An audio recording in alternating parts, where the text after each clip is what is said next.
Welcome back. Hey, we got a great core values discussion with you today. One of our points of awareness for a unique mission really informs how you show up and execute your unique mission.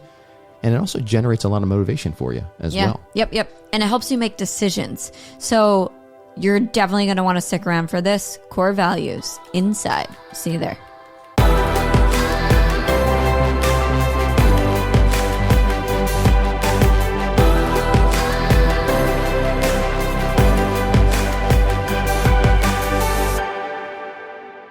Pop! Hey, welcome back to the Catholic Coaching Podcast. My name is Matt. And I'm Erin. Hey, we're the Ingolds. We're the founders of Metanoia Catholic, and we're glad that you're here with us today. We're exploring core values, one of our points of awareness for the mission pillar. Yes. Mission is awesome, guys. It answers that question, what is my purpose? Every single one of us has one. Every single one of us has a unique one. And with these points of awareness that we're exploring here, it helps you to discern what is that unique mission that you've been called on. Yes. So today we're talking about core values.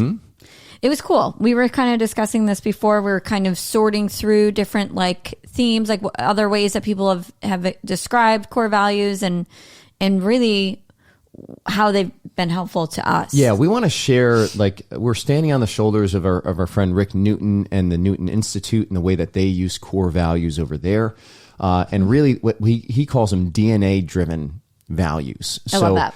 I love that because it starts with a who. It starts with who you are and how you naturally show up. Break that down. DNA-driven, from your unique design. From your correct? Unique design. Okay. Thank you. Let's see some Metanoia Catholic language here. So from your unique design, how do you show up and go about accomplishing your mission? It starts to answer that question, okay, maybe I know a mission, but how do I actually go about executing it? Well, if you're somebody that values things like simplicity or values fun, or that's not necessarily me, but it's more you. It's right? me. Oh, for sure. Then how you go about doing what you need to do to accomplish that mission is going to be like, okay, how do we do this fun? How do we do this simple? Yes. How do we do this efficiently?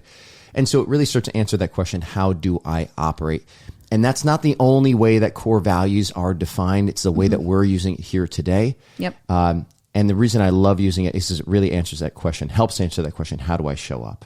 You could even use it in another way, which is more future focused, where it's like how will I show up in this particular action or helping come to a conclusion on this decision. So building plans aligned with your values. That's what I meant to say. Yeah. And guys, the reason why we like this definition of core values, starting with who you are, overflowing from your DNA, is when you're aligned with those core values, you're aligned with who you are as well. And when you are operating from who you are, it's just easier. We experience that my yoke is easy, my burden is light. Yes. It's like entering into the stream with a canoe that already has momentum the way that you're going.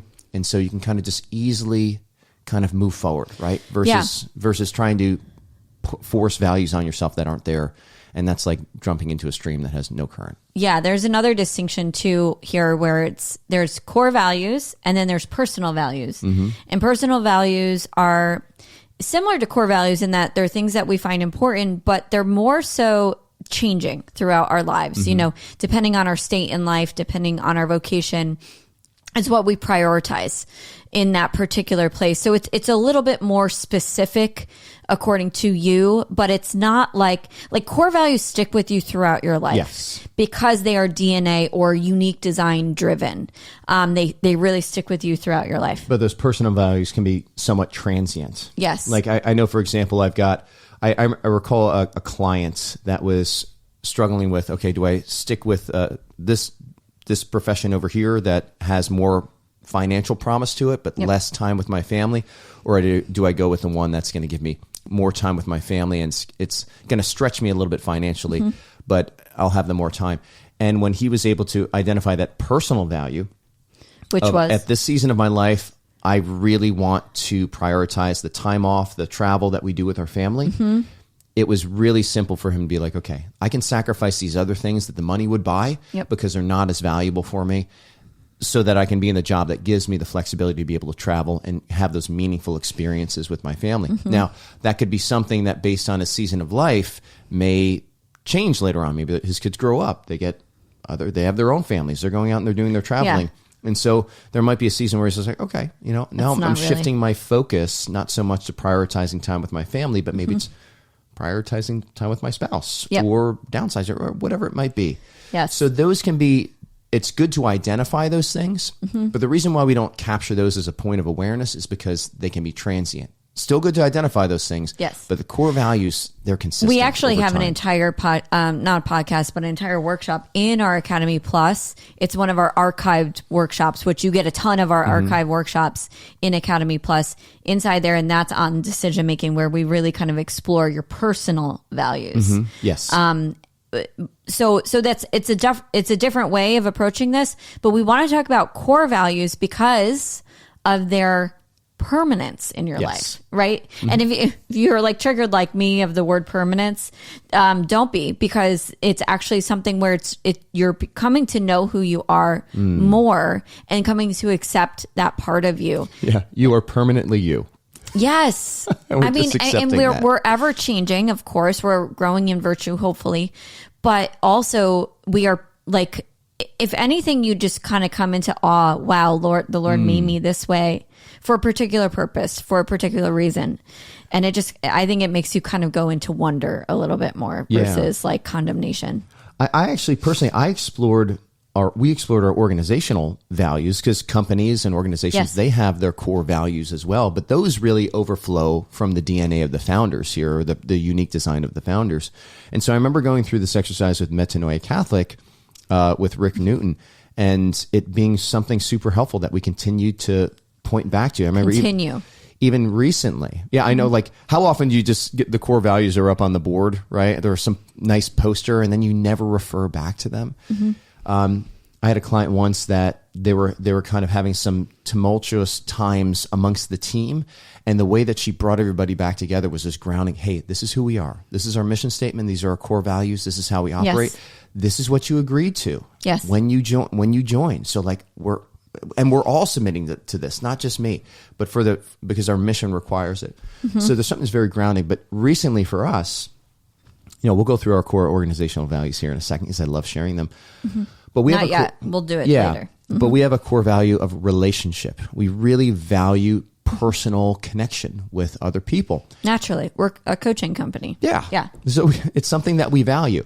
And so when we were building out our new academy, we had kind of there was a decision point where we were going to decide whether we were going to turn on a direct messaging capability or leave it off. There is no way that we can kind of turn it on, off. An individual level, you can choose if you want to be a part of that or not, but blanket across the board. And we kind of looked at it and said, okay, which decision, turning the DMs on or turning them off, is going to allow us to live more into our core values? And we focused specifically on relationship. And we said, turning it on is more in line with who we are and how we operate. And so we turned it on. And it's been great. But that was just an example of how core values helped us to actually make a decision aligned with who we are. Yeah. And I'm glad that you brought that up, because that's one of the reasons why this is a point of awareness. Is our understanding our core values helps us to take action, but also like informed and meaningful action to us. Because remember, even that word value, it means it's like important. It's important to you. It's actually like, it's more important than this over here, right? And it could even become a non-negotiable type of thing. Sure. Yeah. So when we make decisions from that place, or take action from that place of import of something that's important to us, then now we can look back on it and go, oh, this is why I took that action. Because that, so often we can do that, and we can kick ourselves in the butt and be like, and not have our own back once we made a decision. But now we can look back and be like, no, this is why we made this decision. Yes. This is, Mighty Networks, just moving to Mighty Networks, which was it was a financial decision. There was like we moved all of our stuff over to this other platform because we knew how important relationship was. Yeah. And that was the core value that really drove that. And so now looking back on that, when we go, oh, should we have done that? Should we have done that? Right? Like where there's other implications. Right. And now we go, no, this is exactly what we decided to do. And this is why. And so I think that's huge. Like if you have any issues there's real freedom with with making informed or taking informed action and in doing intentional action or decision making, please know your core values. Yeah. Or if you find yourself like constantly second guessing yourself or being like, I regret this decision that I made. Core values have a way of short circuiting regret. Yes. Because it really, you when you are identifying your core values, you're doing a lot of the logic and the reasoning work up front, like the heavy, identifying a lot. It takes some real thinking that goes into it, but you're doing it up front so that when a decision is in front of you, you can consult those things like we've gotten the habit of doing. And it's like, okay, which one is going to help me become more of who I am? Because guys, God's will is for you to become fully alive. Yes. For you to become, John 10:10, like have that life in abundance, become fully who you are, become who you are, become who God meant you to be, and you'll set the world ablaze. Like all the saints recognize this. And I think core values are just a structured way of making that easier. Yeah. And also, like, you guys might be thinking, I'm not in an organization. Can I do this on my own? Of course. I mean, Absolutely. our organization, we have so many of them. We have like more than most organizations have, because we're taking bits and pieces of everybody's core values and just like making it into that. Yeah. But let's, okay. So that's why we picked it as a point of awareness. Yep. Aaron, what's a core value of yours? A core value of mine is simplicity. Simplicity. Okay. That's certainly one of our organizational ones as well. So you can see how Yes. your DNA informed our organizational DNA. Really, particularly where it's from is my phlegmatic side. So my phlegmatic is my secondary temperament, and phlegmatics love simplicity and practicality. They like making things practical as well. And so that was definitely informed by that side. But like, I love just continuing to ask the question, like, how do I make this as simple as possible? If I'm giving a workshop, if I'm teaching a lesson, if I'm writing a podcast, how do I make this as simple as possible so that everybody can grasp that? Because, and here's the why, because it helps me learn. Like, I really appreciate other people who synthesize things well and make things simple for me to grasp it. Yeah. Collaboration is also one that I would see, align with. I don't want to impose a value on you. That's the one that I would like, okay, I wouldn't be surprised at this. Oh, yeah, for sure. Guys, and when we don't acknowledge our core values, they kind of, we want to experience them. We're naturally inclined to experience these things. And so if we don't create opportunities to experience them, we're going to kind of like default, like there's going to be still something subconsciously that's driving us towards this. And it's not necessarily going to lead you down an intentional path or even a healthy path or a good decision. I remember there was a point where we even brought a contractor on just because you and I, we were so siloed in the beginning of the business. I was doing so much work at Virtual Catholic Conference. And so that core value of collaboration was really unmet. And For me, yes. For you. And so we ended up bringing on a contractor, arguably just so you would have that collaboration partner was there. But it wasn't necessarily the best way to go to go about it from a business standpoint. What about you? Me, I really value relationships. Yeah. And that's like your partnerships. So like personal relationships, that's something. So even I went to and like deep conversations. I went, Ave Maria University had just a cigar night, and I like hadn't smoked a cigar in like 5 years or something like that. But there was, when we were there, this professor gave like this talk about cigars, and there's some what's it called, scotch that was there too, and he was just like, a good cigar is like telling somebody, hey, I'd like to spend an hour of time with you.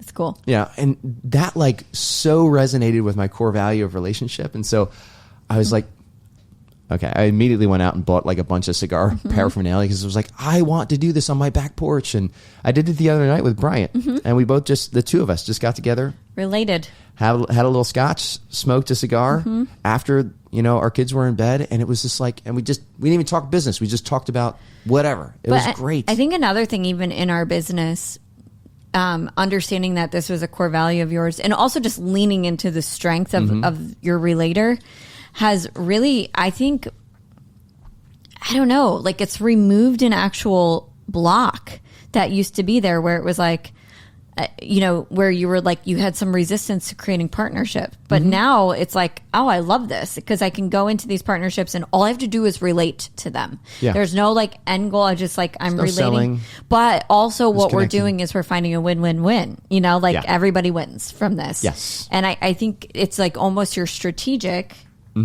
your strategy and your strengths and your relator coming through, but really through that core value of relationship. Yeah. Yeah. So folks, when we don't know our core values, we can really get lost and feel drained by operating. Following somebody else's playbook will default to what's been always done. Like, we're just going to follow that playbook, and it may not be aligned with who you are. Remember, our core values overflow from our DNA, from that unique design. And somebody created that playbook based on what worked for them, based on their unique design. This is why we always explore in our coaching. We explore unique design first. And I load that up front because I can't build strategies that are fit to you until I understand who you are and how God made you. Yes. I think it also, the pain of regret, like we were talking about that. So like when we make a decision and maybe it's a hasty decision, maybe it's an emotional decision, maybe we just think it's best practices decision. But then we have that regret and we don't actually because we haven't actually looked at our core values. Yeah. Yeah. And then the final thing here, folks, is like, if you don't know your core values, prepare for somebody else to impose their core values on you, right? And with the best of intentions. But if you're not there to kind of represent yourself and who you are and how you operate, just be prepared for somebody to just be a little bit stronger that knows this stuff about themselves to be like, okay, well, if you don't know your values, then boom, I'm happy to give you mine. Yep. Okay. Benefits is like you really get to execute in a way that's aligned with who you are. Yeah.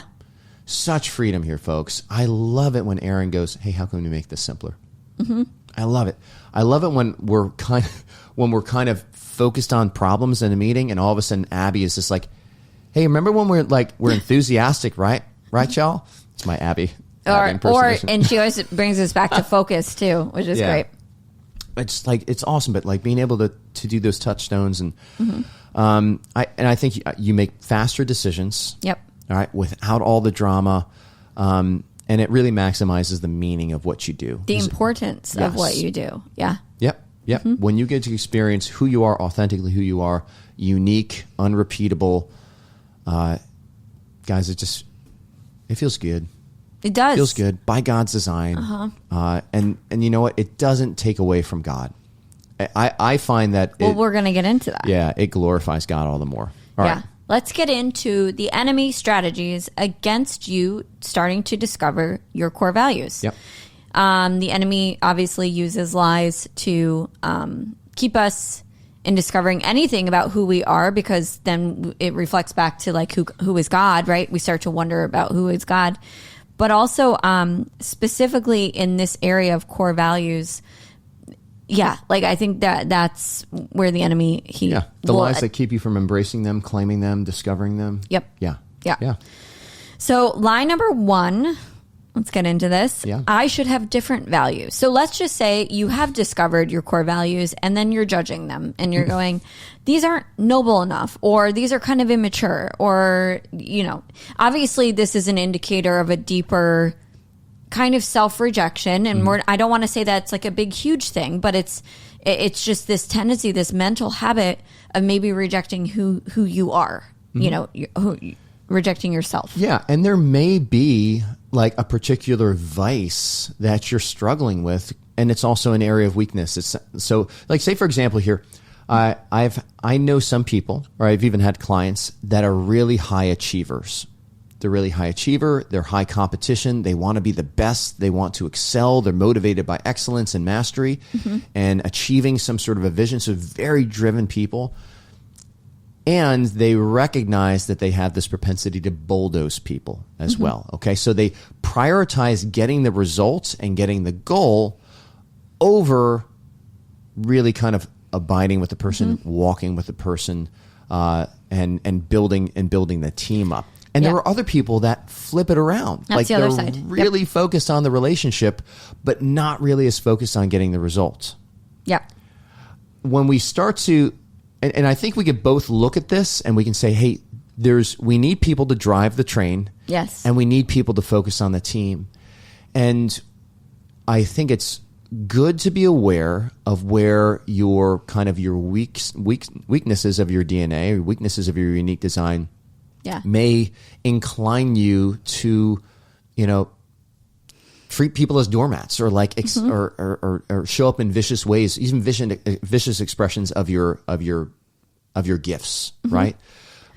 Nobody's meant to bulldoze anybody. Yeah. Right. I think we can get more into an example on this because I think here's what the assumption is. I should have different values. The assumption behind that is that values are vicious or virtuous.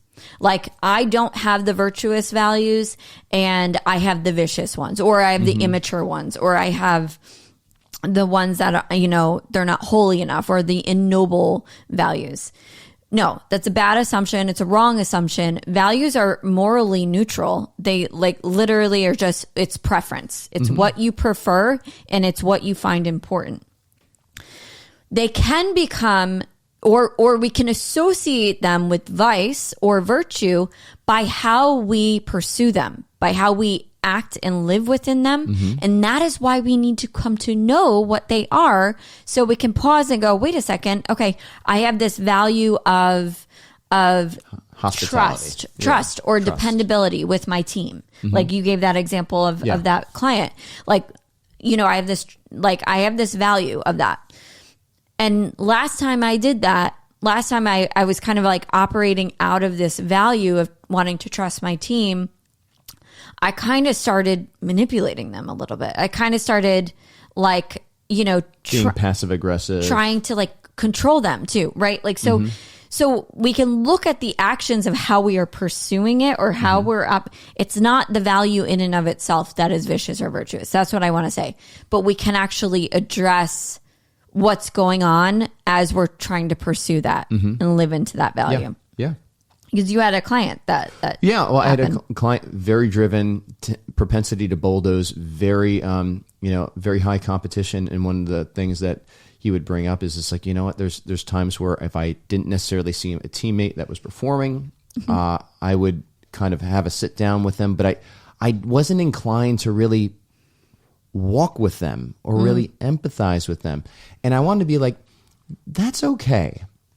It's not okay to manipulate or bulldoze, but it doesn't mean that you have to pretend to have this value of coming and really valuing the knee-to-knee kind of walking and abiding with the other person as they grow. Right? Some people don't necessarily that's, I think, of the strength of developer. But yeah, right. Or empathy that's there. So we don't have to kind of try to mimic something that we're not because we think it's applicable in a situation, but rather it's more like, how do we just virtuously show up in the values that we already have? That's right. Yes. That's right. So it's almost like when you're coaching someone, you're like, no, you don't need to change your value, which you value trust with your team. That's a gift to the team. Yes.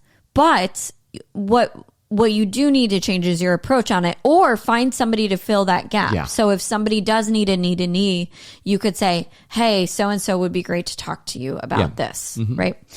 So there's different ways of doing that. Yep.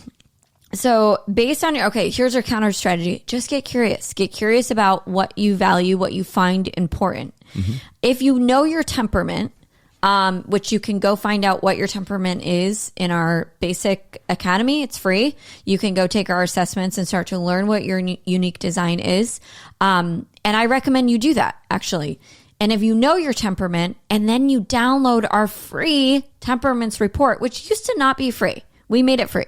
Now, you can download your free temperaments report and just start to learn about your primary temperament. Just ask yourself this question. What would somebody who is this temperament find important? What do you find important? What are the things that you bring to the table? But also what actually, if I were to step back and read this description about somebody who I'm not, oh, this person really values this, or this person really finds this important. Like an example, if you read through the description of the sanguine, I'll give you guys an example. You're going to be like, this person finds socializing and fun important. And so just start to do that. Notice how I said that with no judgment. I've come a long way. I used to be like, so frivolous, but everybody needs a little fun in their life. They need a playfulness. The Lord said, become like the children in order to get into heaven. So like we need that childlike joy. Well, if Jesus said it, that's it. From the horse's mouth. Awesome. Also, just ask yourself, what do I find important? I already said that. But also, like, ask yourself, what are non-negotiables for me as well? So it's like on the flip side, like, I am unwilling to work in an environment like this over here. And why? Why is that the case? Yeah. So this next strategy, I think... Enemy strategy. And I think this is just stems from, like, laziness. I think it just stems from laziness. But you know what, Aaron? I'm going to let you kind of take the lead on this one. But it's finding my values is unimportant. And arguably, Wait, this whole say it again. Finding my values is unimportant. Yes. Arguably, this entire podcast is like dedicated to you people. Yeah. That you people that think that finding your core values is unimportant. I mean, read between the lines here a little bit. So, like, let's break that sentence down. Finding what you think is important is unimportant. You know, it does reveal a deeper truth here. And so you can ask yourself, why do I think that what I find important is unimportant? Right? That's one thing. Well, yeah. And I mean, it could reveal, you're right, a deeper truth. Like, why is something that you value unimportant? Yeah. And like what makes you different from the person whose values over here are important? Yeah. Because there's some people that do think that what they think and what they value is just unimportant. I don't know if that's what God's opinion is of you. No. And even if that is something that is triggering to you, I mean, it's just like, I don't even think that you think that about other people. Yeah, right. That their values are unimportant, right? So yeah, there's if you find yourself in that place where you just you don't think that what you've got and what you value is important or worth considering, it's okay to be there. Yes, it's okay to be there. Uh-huh. And I mean, it's like my heart right now is just like, oh, I want to show you how important it is, like how beautiful it is to really start to experience this. Because like we continue in our academy, we continue to see people that are just finally giving themselves permission to say out loud the things that they value and be seen. And maybe you're somebody that has been in relationships where you haven't had that. Right. It's been a lot of imposition and you just kind of learn to go along to get along with it. Right. Or maybe you were shamed for thinking something's important. Yeah. You know, maybe somebody else, I don't know, just was not nice about that. Yeah. Yeah. But here's the truth. So like I'm glad that we paused there because that is more internal work that needs to happen. Yep. Before we go into trying to convince you why knowing your core values are important, do that work. If that is you, if you think what I find important is not important, like in the world, in life, definitely do that work on your own or work with one of our coaches. Yeah, don't do that work on your own. Like, unless somebody's taught you how to do the work and you kind of like bounce off. Well, that's just what I mean. Seems like do the work in our journal. That's where we. But also, we do have coaches. We have 30 for 30 coaches. That's 30 minutes for $30. So it's really just a way that it's no strings attached. You can choose whoever you want to work with, any of our resident coaches. But come in and just say like, hey, I just discovered that I have this thought. Like what I find important, what I find that is important, what I value is not important. Yeah. And just work with somebody through that. We love our coaches. They're great. I go get coached by them. I'm actually going to get coached by one today. So I trust them. But now let's go into why finding your importance, your values could be important. We already shared how just this revelation, even in our own business, you know, in Metanoia Catholic, like this, probably out of all the things that we learned, and we learned a lot, this is the one that we tend to go back to all of the time, our core values. Yep. So in learning that for yourself is incredibly helpful too. But if core values also help you make better decisions with less regret, that's kind of important as well. I mean, the decisions we make moves us either closer to God or away from God. And if knowing our core values and utilizing them in in like a proper way, which we're going to get into in the next one, but utilizing them the right way, now we can start to make better decisions with less regret, and they can be more informed decisions, really. Yep. So, do you want to share what our core values are in our business? So they actually spell out praiser. All right. Praise. It was like, we were like, I remember Rick being like, can we just drop one of the R's so it just is praise? And it's like, I don't know, praiser is a word. And I was like, yeah, we need the R. We need that R. Yes. So it starts with practicality. Love that one. And really the way that we define practicality is really getting to like everything that we do has to have some sort of practical application to it. So we're not going to be an institution that's all about abstract concepts. We want to get down into the actual nitty gritty, apply this to my life. Yep. And then we go into responsibility. And I love our definition here is I do my work and I never do somebody else's work for them. Yes. Which is super helpful if you're doing service work, right? Somebody's coming up to you and they're like, and you're just being like showing them how to use our platform or something. And that's what you're there for. And that is your work. And then people are like, need mindset coaching. Well, I mean, or their own. Well, it's like, especially as coaches, I can't do the work for my clients. They got to do I can show them the way, and I can we can have our times. But like, if they're not going to be practicing anything in between sessions, it's like a personal trainer that like, hey, you can show up and you can get trained with me. But if you're not going off and doing push-ups by yourself when I'm not there, right? That's your work to do. I can't be there making sure you're not, shoving Mars bars in your mouth all the time. Okay.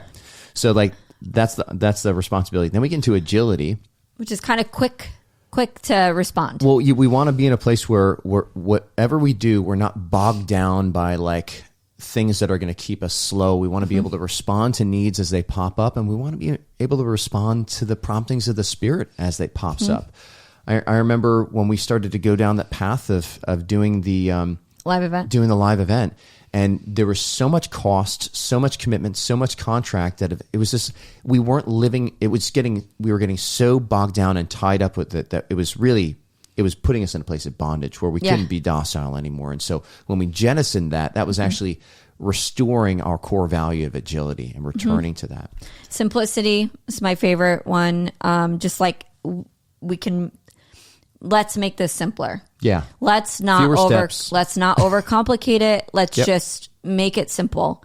I think that's also a human formation type of thing where it's like just knowing who you're working with. Like, people aren't looking for complicated applications to their life, and for us to be able to constantly be on that journey of human formation, the steps have to be simple. They have to be small and simple. Yeah. Innovation is the next one here. And this is where we want to be open to like creativity, what the Holy Spirit wants to create in us. And what and that's it. Like, we want to be open to the creative inspirations of the Holy Spirit to build something new. And finally, relationship. We talked about that one. No, you miss enthusiasm. Oh, enthusiasm. That's my favorite one. Enthusiasm actually means, if you look it up, I might be like getting this wrong, but it's something like the breath of God.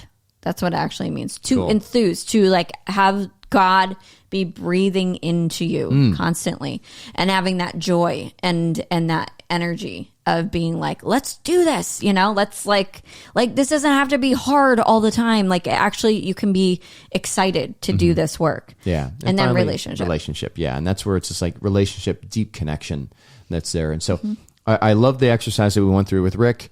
It's not just naming these, like having a name for these things, but a definition that really resonates with us, so we know what we mean when we say it, and we can kind of universally across the board in the company understand where it's like, okay, how can we be more how can we really lean into responsibility here?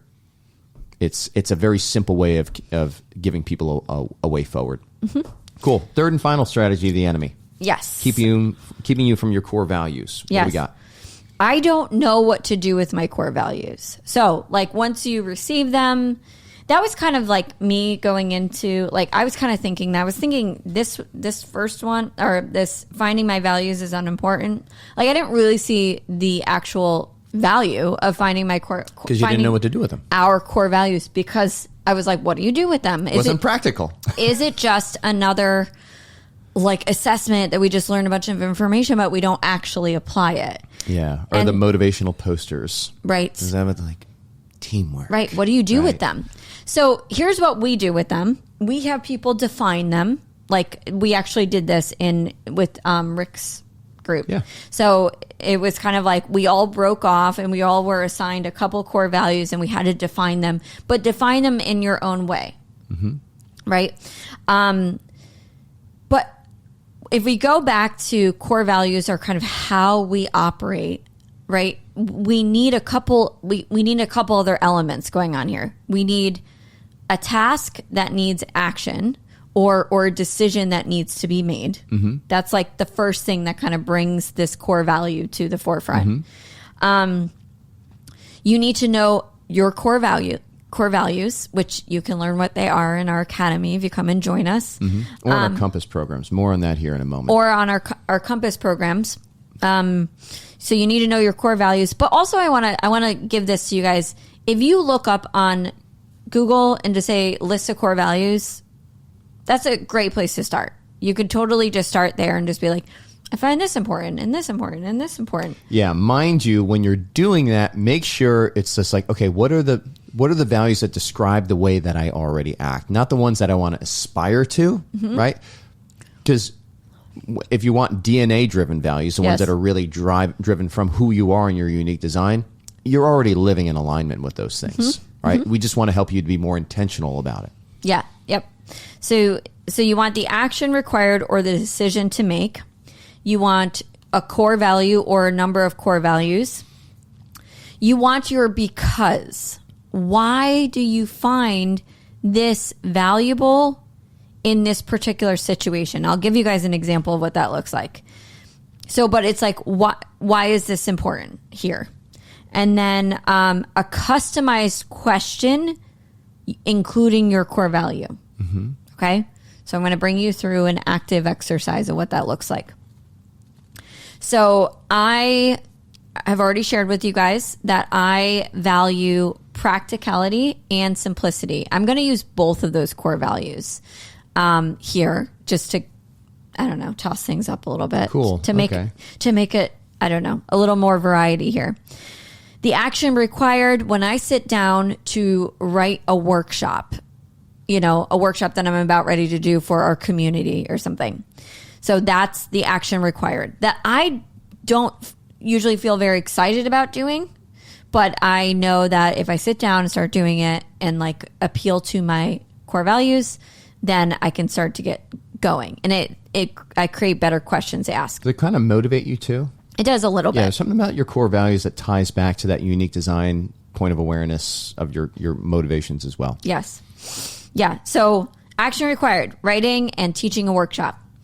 The core values I'm going to be using are simplicity and practicality. Simplicity. I value simplicity specifically in teaching. I value practicality specifically in teaching a workshop, especially a workshop. A workshop is something that people need to apply to their lives immediately and in order to even call it a workshop. Mm-hmm. So we need that practical application and that simplicity. Why do I value these things? So I have my because. I value simplicity when writing a workshop because I think everyone learns better this way. I appreciate when other people teach me and they synthesize the stuff down and they make things simpler for me to understand. I also value practicality when teaching a workshop. I already explained this to you because it's a workshop, because mm-hmm. you need to be applying what you're learning right there. That's the definition of a workshop. Yep. So I value both of these in this particular scenario. Mm-hmm. Right? It's best to have it in a particular scenario. And then I create customized questions including these values. So what does that look like? How do I make this more simple? How would I appreciate how somebody would explain this to me? Mm-hmm. How do I make this more practical? How do I interact with the group more? Mm-hmm. How do I actually give them a win through their own practicality, through their own practice here? Starts to get me really excited. And what I love what you're doing there, it starts to get you excited. Good. What I love what you're doing there is it's inclining you the answers to those questions are going to be actions to do. And when we're doing those actions, that generates the dopamine hit. Yes. Okay. So even the way, say, if we look at our M code assessment that we draw which from is a lot, motivation code. Yeah. When you look at all the different motivational profiles that come from that report, they're all actions. Yes. They're all things that you're doing, where core values are more adverbs or adjectives that describe how you go about doing something. And so when you ask the question, how can I do this task that is going to be more collaborative, yes, or that's going to be more practical? Yep. What it does is it actually gets you into an alignment with those actions that generates your dopamine hit the unique way that God designed you to get a dopamine hit. Yeah. We just tied motivations and core values together. That was kind of one of the questions. Oh, man. Boom. So now I don't know how to use my core values. We just gave you a way to use your core values, but you have to find out what they are first. And you got to kind of sift through some of these lies that are kind of keeping you stuck. I don't think this is a hard one to get through those lies. It's just like, just get curious. Get curious about how God made you and allow yourself to have preferences and allow your core values to be different from others. Yeah. And guys, like getting into just okay, so how do I identify my core values? Okay, well, we have workshops that we do in the academy that kind of touch on these things, but really the specific finding my core values exercise that we have, it's in our Compass training program. So I lead men through that program. Janae Franco right now is leading women through that program. That's a more involved program that really does a lot of heavy, unique design work up front. We deliver that in a cohort style. And when you join our academy, even the basic academy, you get notified when these opportunities are coming up. So get in there and at least start exploring your temperaments through those assessments that Aaron talked about and our report that we have, because you can start to deduce some of these things as you're going through it. And then when you join the Compass program, it really starts to solidify it. Like I've got my completed, you can't really see it here, but I've got my completed Compass worksheet that I reference, and it keeps me grounded in who God created me to be and the mission that he's laid on my heart. And so the more I ponder that, the more I see opportunities to live into it, you guys. The more I get in touch with my own core values, the more I see opportunities to live into it. And when I live into it, I'm motivated, right? Yes. I experience more motivation. I get more done. I experience the fruits of becoming fully who I am. And there's a beautiful relationship that I get to enter into with the Lord in that. It's like an overwhelming gratitude that I feel, because it's just like, oh man, like you, Lord, I am fearfully and wonderfully made. And now I'm starting to define exactly what that is with this, with things like the Compass program. So, yep. Yeah. Another place where we explore core values, I want to add this in there, is the Science of Discernment course. Yeah. It's coming out. Guys, I'm so excited about this. If you struggle with discernment, if you think discernment is hard, this course is for you. And I'm going to throw this on there too. You actually, not only do you go through it by yourself and learn how you discern differently and learn how to discern using your rationality and logic, but also a relationship with the Lord. Not only do you learn that, but you actually also learn how to mentor others to go through it. Yeah. So if you look at the way that human beings learn, especially adult learning styles, the best way to learn is teaching somebody else. And so we want you to be so efficient and equipped and how to discern and how to discern for yourself that you're actually able to help somebody else through it as well. And so, and that really addresses a double poverty that we have here, folks, because we lack practical tools for discernment. And the church has given us great like St. Ignatius of Loyola and just great forms of discernment. Those are still good. We draw from a lot of those. Yes. But I think the way that we present them brings in even some of the modern psychology and understanding of emotional work into it as well, which is an important piece. Yep. But again, leaning into our core value of practicality, there's a process here, folks. Yes. And it's a repeatable process. We train you to be able to do it for yourself and then do it for somebody else, whether it's your kids, your students, people that you're ministering to in your parish, people you're ministering to on your campus. You're going to be equipped with the stuff to be able to go out and help somebody else make decisions that are going to bring them closer to the Lord. I mean, frankly, I think it's a steal for what we're what we are charging for it. And I'm not going to say what we're going to charge for it because we're going to have a webinar that's going to explain this. So if you're really interested in this, come follow us, check us out. We're going to be talking about that because it's coming out in May. So we're going to be doing our first live cohort, actually second official live cohort this time. Yeah, first official live cohort. Cool. All right, team. That's all we got for you today. If there's one thing that you walk away from with this, go into our academy. Go into our academy, join at least the free level, take that temperaments assessment. It's very easy once you get in there to find what you're looking for. Just go in there, take the assessment, learn a little bit about yourself. The journey always starts with who, all right? And that's what temperaments we love. It's a great tool for that. Amen. Cool. All right, folks. Bye. See you next time. Hey, thanks for sticking with us in the Catholic Coaching Podcast. If you like what you heard, please like and subscribe, and we'll see you again.